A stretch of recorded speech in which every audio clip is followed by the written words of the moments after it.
Greg Oliver, CEO and Managing Director of Fitness and Lifestyle Group. FLG, as it's known for short, have a huge portfolio of brands and companies across the Asia Pacific region.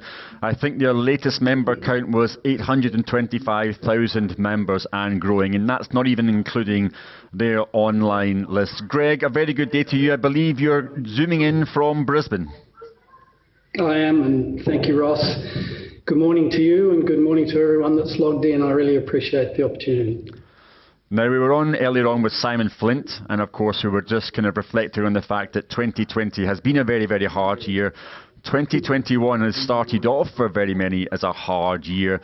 How do we make sure that 2021 finishes on a high? How do we make sure that we are strengthening our industry so that we finish much better than we started? It's a great question, and I concur with Simon. Obviously, 2020 was a disaster for all of us, so we're looking forward to 21. The end of 21 being a lot more positive, obviously a lot more momentum in the businesses and the industry. But I think, some would say that we're not quite out of the woods yet, bearing in mind we're approaching the midpoint of 21 and just witnessed a number of governments throughout Asia in particular closing us down in an effort to manage the virus. So that's quite troublesome for quite a few of us. Clearly, immunisation is the key for us to return to a more normal operating environment where we're still beholden to the macro broader health situation, which is predominantly impacting our fortunes at this stage. And that's obviously somewhat out of our control at this point.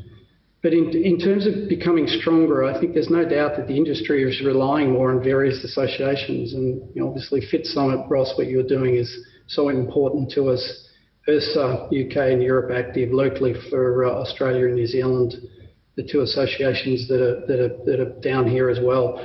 Those associations providing leadership and galvanising us into a more coherent and organised industry. It's really important. We're yet to prove how efficacious our products and services are in delivering the health outcomes that government can invest in. So there's still a bit of work to be done for us to be able to monetise that, I think, in that respect. All that said, we have a very well organised group of senior leaders across the globe who are working hard to address these gaps. GHFA, which is the Global Health and Fitness Alliance, is specifically tasked with providing evidence-based models to demonstrate our industry contribution to GDP and also the efficacy of what we do to get the recognition and influence to achieve these seats or the right seats at the right tables, for an example, at the WHO. I think there's no doubt that the events of 2020 have reshaped our thinking, not only ourselves and the industry, but certainly changed consumer behaviour.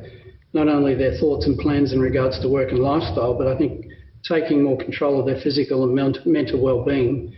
Your consumers are looking for more solutions more broadly across the sector. I think they've found new avenues by augmenting their traditional routines with the plethora of content and device-led options that have entered the market. So we're very focused on improving the physical experience that our customers receive, support, guidance, the quality of the offer and variety to ensure that there's a sense of community, genuine care and support given to our members, more than is possible under a scaled digital offer, and we know that space pretty well. So I suppose to sort of finally answer and be more direct, I think we're on track to emerge with a stronger industry, through industry collaboration, more innovation, the heightened consumer awareness in regard to their overall health and fitness condition, and propensity to prioritise one's lifestyle to look after oneself. I think we're seeing a lot of that. So, and that's following on from the previous point. So, from an operator's perspective, I'm sure most brands or groups would have reassessed their models and fine-tuned their cost structures to ensure that they're more efficient with capital, while also ensuring that the spend is returning on customer outcomes and overall business objectives. Now, we just touched on this with Tech Yen. I think one of the kind of key frustrations that we've been seeing in the past 12 months, Greg, is that governments have been so caught up in the promotion of safety and the promotion of hygiene and sanitisation, isolation as a net result of all that. They haven't really been as active as what we believe they should have been, and we wanted them to be, in the promotion of health and exercise and movement. Why do you think that is, and do you think that will change?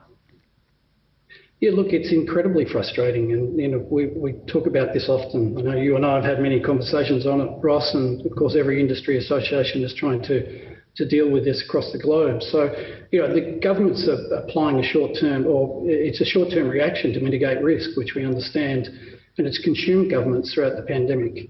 I think it stems from the fact, again, when we get back to we're yet to build our case sufficiently and provide the efficacy of the products to change the course. I think what I'd love to see at some stage in the future, we're going to need more of our sector devotees elected at government or in government to enact and speed up change. I think that's something that we should all think about in regards to, we're not well represented in the halls of parliament or public service across the globe from what I can see, certainly not in Australia and New Zealand from in locally or from what I understand up in Asia. So as an industry, I think we really should try and encourage and stand behind with real support, not only money, but the ability to communicate with our members to garnish support for potential applicants or for those amongst us who would consider running for an elected position, both in Parliament or public service. So, that's a bit of a sort of three-pronged approach to your answer. But I think at the end of the day, this is a very reactive world that we're living in, and governments aren't seeing through the short-term impact of lockdown versus the long-term impact in health. Yeah, I agree. This will be a very interesting dynamic to see how that plays out, Greg. And I think every one of us in the industry plays a role in making sure that in the future we are advocates and champions for the right for fitness and wellness and exercise to be seen as part of the mainstream health and marketplace.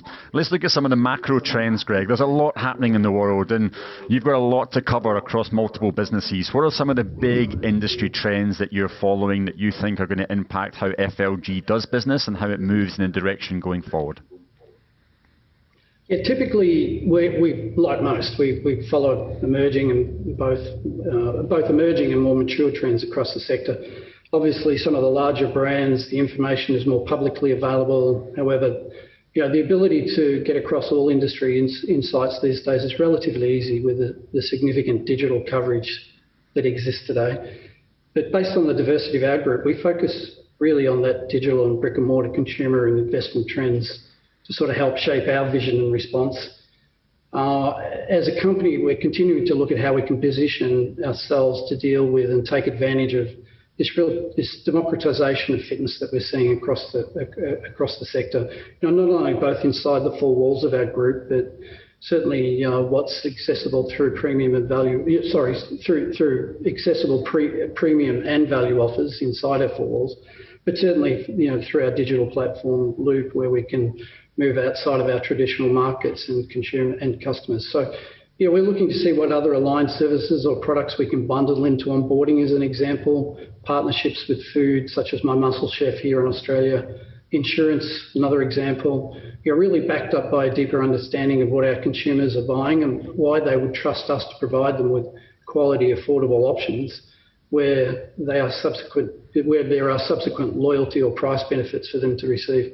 I think it'll help us sort of fortify our underlying ARPU to increase margin, or not only that's one option, but also it's an option for us to then look to reinvest back into price. So, like most companies of our size, we're also focused on strengthening the balance sheet post-pandemic to help us focus on growth opportunities that we're assessing. There's numerous M&A opportunities and also new geographical expansion, particularly into Asia for us, and sort of further, which will really further assist us in diversifying our earnings. Now, Simon shared some pretty revealing statistics earlier on, Greg, and maybe not the best statistics, but they were really good to share. I know just recently you've also just run a rather kind of top-line analysis on some statistics coming back from post-gyms after COVID. Can you maybe share some of those top-line analytics with the team? Yeah, we have. We've run this a few times now to sort of continue to follow up on changing sentiment in terms of our customers or lapsed or people that are considering this, looking to buy from us. But certainly, surprise, surprise, one of the key findings was that the fitness industry is not viewed as a credible creditable or trustworthy source of information when it comes to COVID safety at gyms. Current lapsed or non-members in broad agreement that doctors, scientists, state and federal governments are a creditable source of information. Our industry body, industry brands and trainers were viewed basically in the same light, which was some way behind the medical field and government as subject matter experts. Other points that we gleaned out of this work was, while gyms are seen as one of the safer leisure activities, this is largely driven by current members who are more comfortable with COVID safety levels overall. Lapsed and non-members are more concerned about COVID in general, but particularly in a gym environment. Nearly a quarter of current gym members who switched gyms since the pandemic were looking for a lower price option. Those who switched to our brands during this period were more likely to have been looking for a more premium offer, or really importantly, well, I think a testament to the work that we've done, or greater safety around COVID. And again, more at macro level here, that the proportion of gym members who reported increased levels of stress and anxiety has increased dramatically. It's 25% up from the survey that Fitness Australia did in September 2020. So, it represents a significant health issue. And Ross, you just mentioned before, you were seeing through the risk and looking at the health side of this equation. So it provides us with an opportunity to broaden services, obviously. Again, at a macro level, some 59% of people surveyed experienced disruption to employment or work status as a result of COVID. So ours were a little more impacted than the general customer, some 68%, but really significantly weighed down by our large CBD presence in core markets. So, obviously a direct correlation to club performance in those regions. So, and pleasingly, what we are seeing now is that month-on-month visitation increases for these clubs as employees mandate the return to office. So, some real upside coming down the pipe.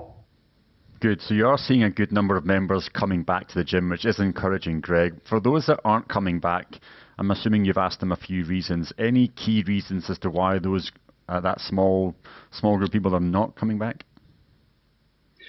Yeah, look, we've seen 90% of the members come back. So obviously that would give great hope for countries that are emerging out of COVID lockdown. And I think, as water goes under the bridge, they'll see these trends emerge as well. So, again, the future, as your previous speaker was talking about, the future is still very bright for us. This industry is going to be more needed than ever. So what did we see? That certainly 90% have returned. Current members who have not returned and lapsed members are not necessarily waiting for the vaccine rollout.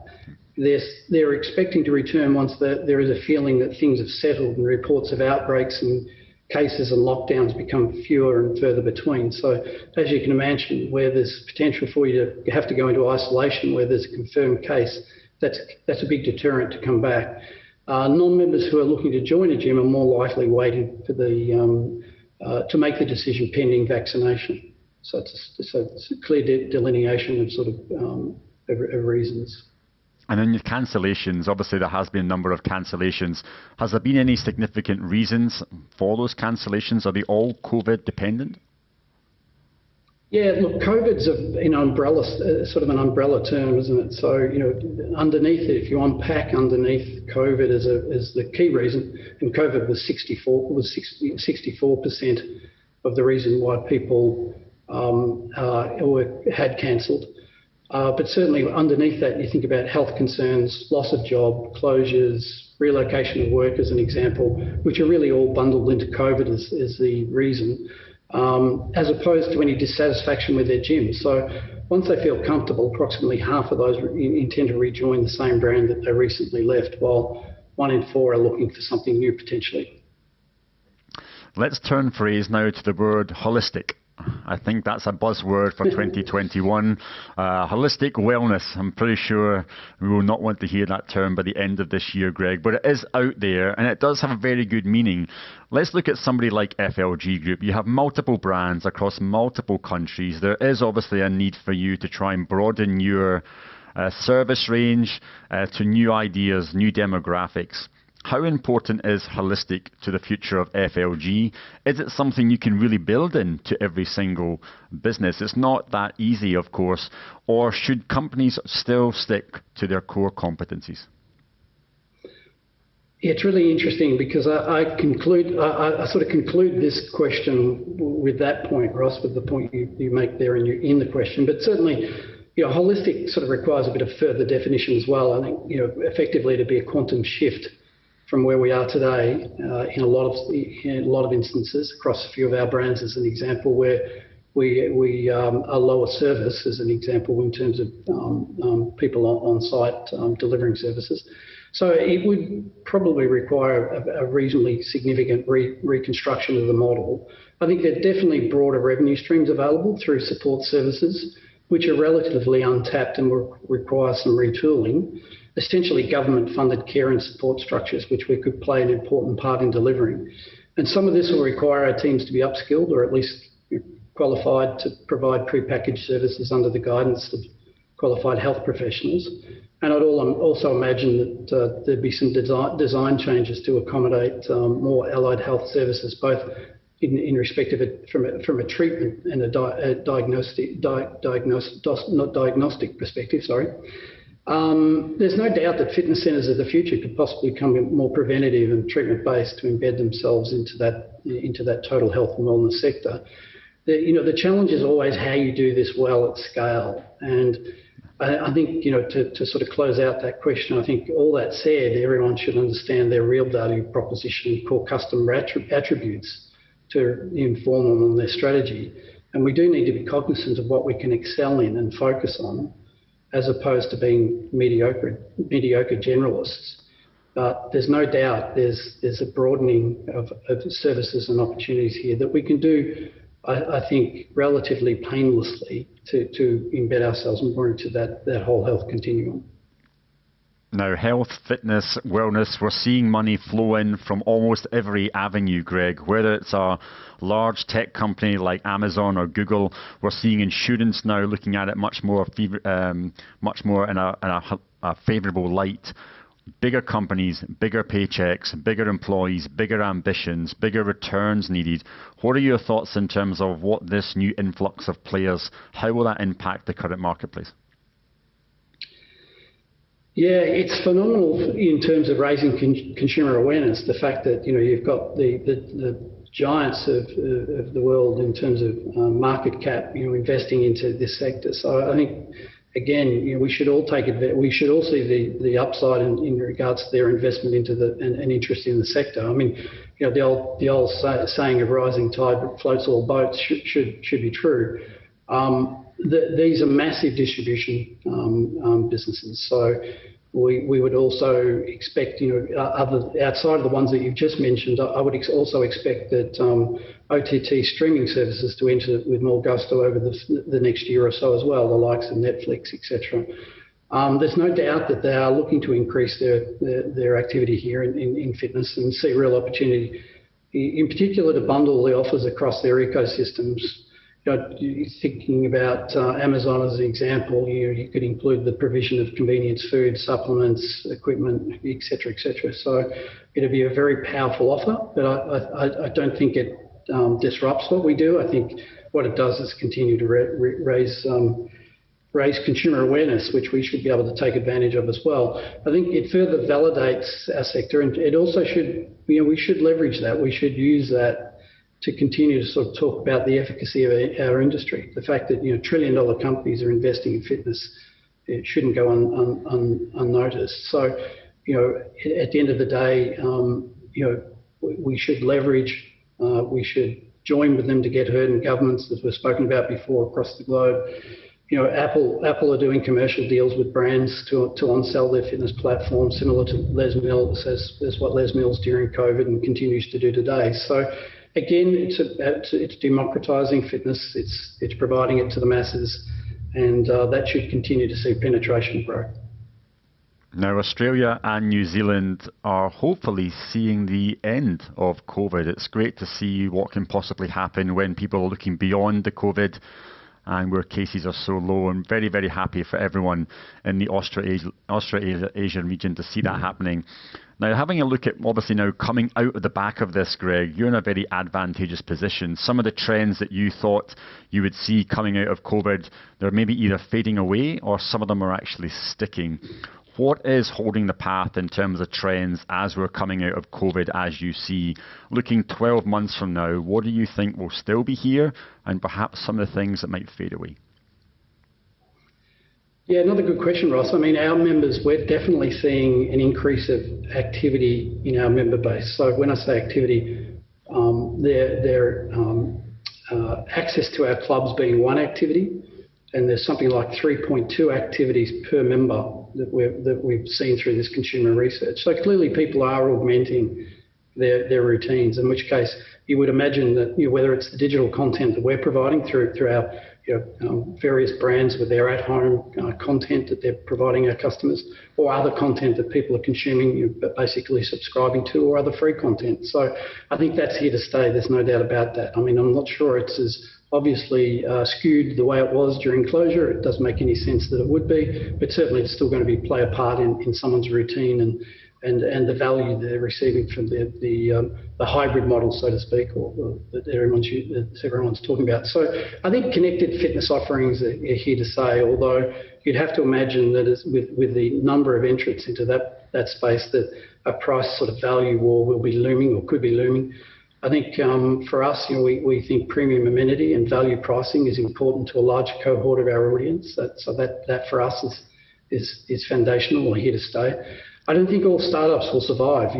There's been a lot of new entrants into the space over the last 12 months, yet to get proof of concept, and it is a crowded market. So you would imagine that some of those typically will fall by the wayside.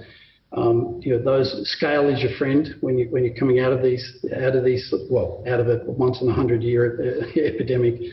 The democratisation of fitness, as I've mentioned, I think that continues to be an increasing trend. The fact is, you can consume fitness wherever you want these days. So, and we've just spoken about big tech and streaming leaning into the space more aggressively. So that to me will be a trend that we'll continue to see more of. Two closing questions, Greg, and I'm going to steal a question from the Tim Ferriss podcast for those that are familiar with this question. If you could write any one word or one phrase on a billboard for everyone to see, what one word or one phrase would you write? Well, typically, using my backyard marketing skills, I've got two versions. So I've got the short version, Ross, which is really very simple. Don't just think, do. If I was able to extrapolate that, based on the billboard size, I think I'd write the following: don't wish you have led an active and fit lifestyle when confronted with health issues. Act now; it's never too late. Great words, Greg. Maybe some closing words for all those that are watching this, whether they're watching it live or watching it on demand, whether they are struggling or building. Any words of advice, any words for inspiration to close off? Well, yeah, it's. I suppose we've all been really faced with some unusual circumstances over the last 18 months. So we have to be resilient. And to be honest, if you've got a product that consumers, if you can continue to demonstrate the value of your product, and you continue to think about the customer and continue to try and innovate, you forget about inertia and you move past what was successful and continue to think about what could be more successful. And you're disciplined around day in day, constant improvement, you'll succeed. It's about hard work. It's about continuing. Don't give up. I mean, this is an industry that's going to be more valuable than ever. We're going to come through this, and the M&A activity, the valuations of our business, we will see them return to, I think, elevated from pre-COVID positions. So. Yeah, work hard, don't give up. This is a very, we're undervalued in the halls of government at the moment, but that won't be the case forever. And please, we do such a great job for our communities and the people that are associated with us and that invest in our products and services. We really appreciate everything that they do for us, but we certainly shouldn't underestimate what we do to help all of our communities in remaining strong and healthy, and providing them with the resilience to beat these issues such as COVID. Greg, great words to end on. Thank you. Thank you for your leadership. Thank you for your support of what everyone's doing across the marketplace. We look forward to seeing you face to face very soon. Ladies and gentlemen, that concludes the interview with Greg Oliver. I'll be back on the next session in just 1 minute time or 2 minutes time with Sean Tan from True Group and from the Singapore Fitness Alliance. Back in 1 minute. Thanks, Greg.